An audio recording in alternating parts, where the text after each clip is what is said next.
আসসালামু আলাইকুম। বাংলাদেশ বেতার, সিলেট। সংবাদ পড়ছি দীপিকা চক্রবর্তী, রিমি। আদিবাসী জীবন ও ঐতিহ্যগত জ্ঞান সুরক্ষায় এগিয়ে আসুন, এই প্রতিপাদ্যকে সামনে রেখে সারা দেশের মতো সিলেটেও আজ পালিত হচ্ছে আন্তর্জাতিক আদিবাসী দিবস। প্রতি বছর 9ই আগস্ট জাতিসংঘের উদ্যোগে সারা বিশ্বে পালিত হয় দিবসটি। 1994 সালে শুরু হওয়া এই দিবসটির মূল লক্ষ্য ছিল বিশ্বের আদিবাসী জনগোষ্ঠীর অধিকার রক্ষা করা এবং তাদের জীবন সংগ্রাম, সংস্কৃতি ও চ্যালেঞ্জ সম্পর্কে সমাজ সচেতনতা গড়ে তোলা। এই সচেতনতার বার্তা বহনের পাশাপাশি দিবসটি আদিবাসী জনগোষ্ঠীর ভাষা, ঐতিহ্য, সংস্কৃতি এবং পরিবেশ রক্ষায় তাদের অবদানের স্বীকৃতি হিসেবেও বিবেচিত হয়। এ উপলক্ষে আদিবাসী জনগোষ্ঠী নানা কর্মসূচি পালন করবে। শ্রম ও কর্মসংস্থান, প্রবাসী কল্যাণ ও বৈদেশিক কর্মসংস্থান মন্ত্রী আরিফুল হক চৌধুরী বলেছেন, প্রধানমন্ত্রী সিলেট ঢাকা মহাসড়কের উন্নয়নকে গুরুত্ব দিয়েছেন, তাই বিদ্যমান সড়ক দ্রুত সময়ের মধ্যে সংস্কার কাজ সম্পন্ন করতে তিনি তাগিদ দিয়েছেন। মন্ত্রী গতকাল সিলেটের ওসমানীনগর উপজেলায় গত শুক্রবার সংঘটিত সড়ক দুর্ঘটনায় আহতদের দেখতে ওসমানী মেডিকেল কলেজ হাসপাতালে গেলে সাংবাদিকদের এসব কথা বলেন। সিলেট শেরপুর ঘন ঘন দুর্ঘটনার প্রসঙ্গে প্রশ্নের জবাবে মন্ত্রী বলেন, 4 লেন প্রকল্পের জমি অধিগ্রহণের কাজ প্রায় শেষ পর্যায়ে। বৃষ্টি সহ নানা কারণে কাজে কিছুটা বিলম্ব হলেও সেপ্টেম্বর-অক্টোবরের মধ্যে প্রকল্পের কাজ দৃশ্যমান হবে বলে তিনি আশা প্রকাশ করছেন। বেপরোয়া গতিতে যানবাহন চলাচল নিয়ন্ত্রণ করার উপর তিনি গুরুত্ব আরোপ করেন। প্রধানমন্ত্রীর নির্দেশনায় সড়ক দুর্ঘটনায় হতাহতদের আর্থিক সহায়তা প্রদানের কথা ঘোষণা করেন।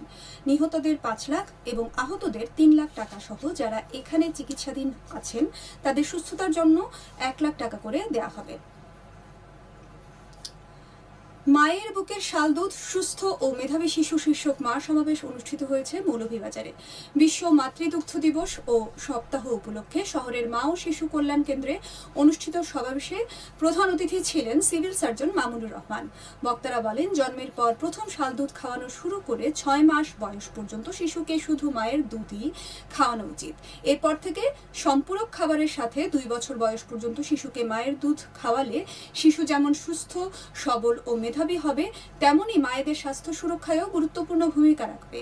এতে কর্মজীবী, গর্ভবতী ও নবজাতক শিশুর মা, নারী জনপ্রতিনিধি, বিভিন্ন নারী সংগঠনের নারী নেতৃবৃন্দ সহ বিভিন্ন পেশার লোকজন উপস্থিত ছিলেন। স্বাস্থ্য অধিদপ্তর, স্বাস্থ্য শিক্ষা ব্যুরো ও পরিবার পরিকল্পনা অধিদপ্তর যৌথভাবে এর আয়োজন করে। সিলেটের ওসমানীনগরে ভয়াবহ বাস দুর্ঘটনায় আহতদের দেখতে হাসপাতালে গেছেন সিলেট সিটি কর্পোরেশনের প্রশাসক আব্দুল কাইয়ুম চৌধুরী। গতকাল সন্ধ্যায় তিনি সিলেট এমএজে ওসমানী মেডিকেল কলেজ হাসপাতালে গিয়ে চিকিৎসাধীনদের খোঁজ খবর নেন এবং তাদের সুচিকিৎসা নিশ্চিতে চিকিৎসকদের প্রতি আহ্বান জানান। গতকাল সন্ধ্যায় সিসির প্রশাসক আব্দুল কাইয়ুম চৌধুরী ওসমানী মেডিকেল কলেজ হাসপাতালের বিভিন্ন ওয়ার্ড ঘুরে দেখেন। এ সময় তিনি আহতদের পাশাপাশি তাদের পরিবারের সদস্যদের সাথে কথা বলে চিকিৎসার বিস্তারিত খোঁজ খবর নেন এবং প্রয়োজনীয় সহযোগিতার আশ্বাস দেন। আহতদের দ্রুত সুস্থতা কামনা করে তিনি চিকিৎসকদের নির্দেশ দেন যাতে চিকিৎসায় কোনো ধরনের অবহেলা না হয়। সিসি প্রশাসক বলেন, এ ধরনের মর্মান্তিক সড়ক দুর্ঘটনায় কোনোভাবেই কাম্য নয়। নিহতদের পরিবারের প্রতি গভীর সমবেদনা জানিয়ে তিনি জানান, হতাহতদের পরিবারের পাশে দাঁড়াতে সরকারি উদ্যোগে আর্থিক সহযোগিতাও প্রদান করা হচ্ছে। এ সময় হাসপাতালের চিকিৎসক, নার্স ও সিটি কর্পোরেশনের ঊর্ধ্বতন কর্মকর্তারা উপস্থিত ছিলেন।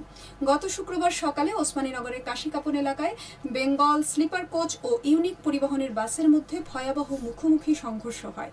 এতে ঘটনাস্থলেই 7 জন এবং পরে হাসপাতালে নেওয়ার পথে আরও 2 জনের মৃত্যু হয়।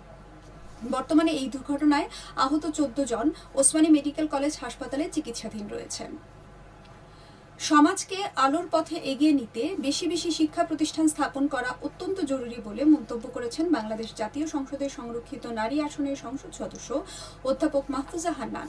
গতকাল দুপুরে সিলেটের বিশ্বনাথে নবপ্রতিষ্ঠিত খাজাঞ্চি মডেল কলেজ এর উদ্বোধনী অনুষ্ঠানে প্রধান অতিথির বক্তব্যে তিনি এ কথা বলেন।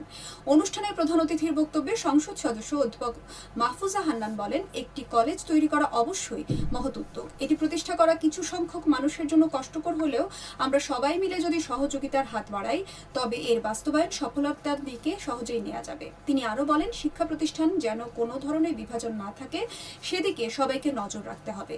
শিক্ষা প্রতিষ্ঠান স্থাপন ছাড়া গ্রাম উন্নয়ন তথা এলাকার প্রকৃত উন্নয়ন সম্ভব নয়। অনুষ্ঠানে বিভিন্ন শ্রেণী পেশার গণ্যমান্য ব্যক্তিবর্গ উপস্থিত ছিলেন। শহরের ব্যস্ততা ও কোলাহল পেরিয়ে নির্মল পরিবেশে সময় কাটাতে সুনামগঞ্জে জনপ্রিয় হয়ে উঠেছে নতুন বিনোদন কেন্দ্র হ্যাপিল্যান্ড পার্ক। সুনামগঞ্জ শহর থেকে প্রায় 4 থেকে 5 কিলোমিটার দূরে আব্দুল জহুর সেতু পেরিয়ে বিশ্বম্ভরপুর তাহিরপুর সড়কের লালপুর এলাকায় গড়ে উঠেছে পার্কটি। প্রাকৃতিক পরিবেশের পাশাপাশি শিশুদের জন্য রয়েছে train, honey swing, trampoline, indoor games সহ বিভিন্ন রাইড। বর্ষাকালে হাওরের সৌন্দর্য উপভোগের জন্য রয়েছে হাওর বিলাস আদলের বিশেষ স্থাপনা। এছাড়া দর্শনার্থীদের জন্য রয়েছে ক্যাফে ও বিভিন্ন হালকা খাবারের ব্যবস্থা। পরিবার পরিজন ও বন্ধুদের নিয়ে প্রতিদিনই পার্কটিতে ভিড় করছেন দর্শনার্থীরা। পার্কে প্রবেশ মূল্য জনপ্রতি 20 টাকা। রাইডের জন্য রয়েছে আলাদা টিকিটের ব্যবস্থা। প্রাকৃতিক সৌন্দর্য ও আধুনিক বিনোদনের সমন্বয়ে হ্যাপিল্যান্ড পার্ক সুনামগঞ্জের মানুষের কাছে হয়ে উঠেছে নতুন বিনোদন গন্তব্য। সবশেষে আবহাওয়া। সন্ধ্যে 6টা পর্যন্ত পূর্বাভাসে বলা হয়েছে সিলেট সহ পার্শ্ববর্তী এলাকার জন্য কোনো সতর্কবাণী নেই এবং কোনো সংকেতও দেখাতে হবে না। আজ সিলেটে সূর্যোদয় হয়েছে 5:23 এবং সূর্য অস্ত যাবে 6:31। সংবাদ শেষ হলো। আমাদের পরবর্তী স্থানীয় সংবাদ প্রচারিত হবে বিকেল 4:30।